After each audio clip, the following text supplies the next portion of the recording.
Breaking news दोस्तों। पाकिस्तान के सबसे कंट्रोवर्शियल यूट्यूबर डकी भाई ने 100 दिन बाद जेल की खामोशी तोड़ दी है। आज उसने एक इमोशनल अपॉलॉजी व्लॉग रिलीज किया जिसमें टॉर्चर, डिप्रेशन और ब्रेकडाउन की शॉकिंग डिटेल्स शेयर की हैं। इस वीडियो के एंड तक देखें क्योंकि आप शॉक्ड रह जाओगे। अस्सलाम वालेकुम दोस्तों, आप देख रहे हो सेलेब बज़ उर्दू। आज की वीडियो में बात करेंगे डकी भाई के उस वायरल व्लॉग की जो आज रिलीज हुआ है और ऑलरेडी यूट्यूब और सोशल मीडिया पर ट्रेंड कर रहा है। तो दोस्तों, पिछले तकरीबन 100 दिन से डकी भाई कंप्लीटली साइलेंट थे। उनका चैनल इनएक्टिव था, इंस्टाग्राम पोस्ट्स गायब, ऑडियंस कंफ्यूज्ड।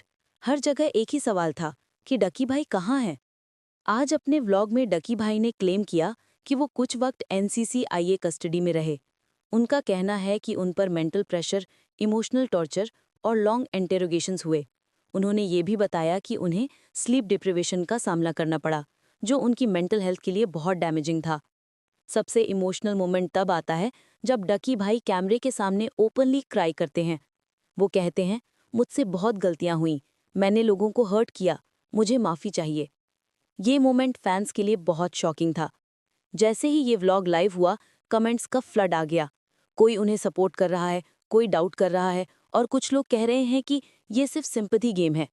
बहुत से यूट्यूबर्स ने भी रिस्पॉन्स दिया। कुछ ने कहा मेंटल हेल्थ रियल होती है, रिस्पेक्ट दो, और कुछ ने बोला पब्लिसिटी स्टंट है। यानी पाकिस्तान की यूट्यूबर कम्युनिटी दो हिस्सों में डिवाइड हो चुकी है। अब सवाल ये है दोस्तों, क्या डकी भाई वाकई टॉर्चर का शिकार हुए या ये सिर्फ कमबैक स्ट्रैटेजी है अपनी पॉपुलैरिटी वापस लाने के लिए? अब आप बताओ, क्या आप डकी भाई पर यकीन करते हो या नहीं? कमेंट्स में अपनी ओपिनियन ज़रूर लिखो, वीडियो को लाइक करो और सेलेब बज़ उर्दू को सब्सक्राइब करो फॉर डेली सेलेब और यूट्यूबर अपडेट्स।